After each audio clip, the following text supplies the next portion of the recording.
अध्यक्ष महोदय, आज तक हम ये समझते थे कि हेल्थ बजट का मतलब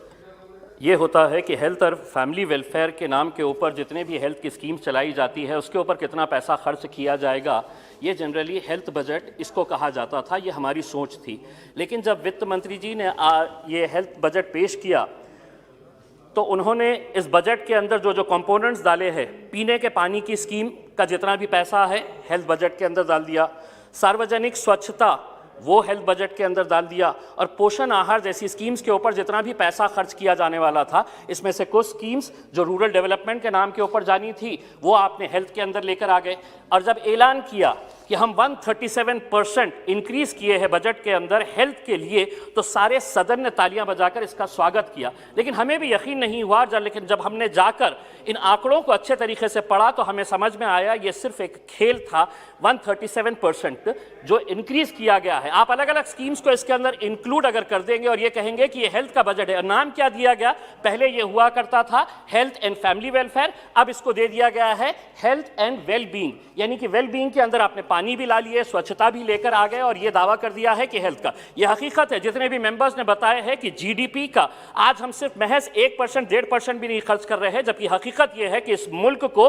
2.5% से 3% अपना जीडीपी का पैसा जो है वो हेल्थ सेक्टर के ऊपर खर्च करने की जरूरत है। मैं मंत्री जी आपसे एक सवाल करना चाहता हूं, आपके ही डिपार्टमेंट की एक रिपोर्ट है, रूरल हेल्थ स्टैटिस्टिक्स की रिपोर्ट है, जिसमें यह बताया गया है कि महज 10% पब्लिक हेल्थ सेंटर्स जितने भी इस देश के अंदर है, महज 10% जो है वो पब्लिक हेल्थ स्टैंडर्ड्स के हिसाब से काम कर रहे हैं, यानी कि 90% पब्लिक हेल्थ सेंटर्स जो है वहां पर डॉक्टर्स नहीं है, वहां पर नर्सिंग स्टाफ नहीं है। ये आप ही की रिपोर्ट बता रही है, और अगर आपकी रिपोर्ट बता रही है और ये सदस्य ये दावा कर रहे हैं कि नहीं बहुत अच्छा काम हुआ है, तो फिर ये रिपोर्ट गलत है या आप जो दावा कर रहे हैं वो गलत है। दोनों में से इसका खुलासा होना चाहिए। आपने कहा कि 35,000 करोड़ रुपए आप हेल्थ बजट के नाम के ऊपर 30 करोड़ लोगों को आप वैक्सीनेशन करेंगे,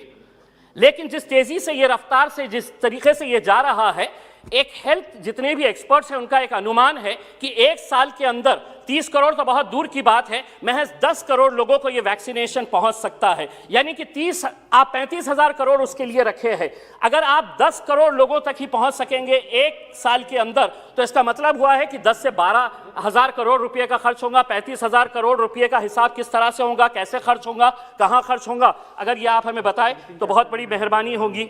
हम दूसरी बात ये कहना चाहते हैं कि ये कैसा देश है कि हमारे लोग मर रहे हैं, हम आज वैक्सीनेशन के लिए लोग लाइन में खड़े हैं, लोगों को वैक्सीनेशन चाहिए, और आप ये दावा कर रहे हैं करना चाहिए। इस मुल्क की हमारी तहजीब है, हमारी संस्कृति है कि हम दूसरों की भी मदद करना चाहिए। आपने अभी ये कहा है कि हम 72 देशों को अपना वैक्सीन पहुंचा रहे हैं। आप अपने देश के पहले लोगों को वैक्सीनेशन पूरी तरह से दीजिए। जिस दिन खत्म हो जाएगा एक एक शख्स का वैक्सीनेशन, तब आप पूरी दुनिया के अंदर बांटिए, तब जाकर। लेकिन आज मैडम ये हकीकत है कि आज आप क्यों नहीं, आज हमारे को वैक्सीनेशन चाहिए, हमारे पास नहीं है, लेकिन ये दावा किया जा रहा है कि इतने सारे लोगों को हम वैक्सीनेशन दे रहे हैं। मंत्री जी, मैं आपसे हाथ जोड़कर एक विनती करना चाहूंगा। एक रेयर डिजीजेस जो है वो बहुत बड़ा एक सब्जेक्ट है, बहुत कम लोग इससे प्रभावित होते हैं, लेकिन उनके लिए कोई ऐसी स्कीम नहीं है। एक स्कीम है RAN के जरिए, जिसके अंदर आप वन टाइम 15 लाख रुपए देते हैं। मंत्री जी, मैं अध्यक्ष महोदय जी, मैं आपको भी बोलना चाहता हूं, क्योंकि आप भी एक मां है, आपको मालूम है बच्चों का दर्द क्या होता है।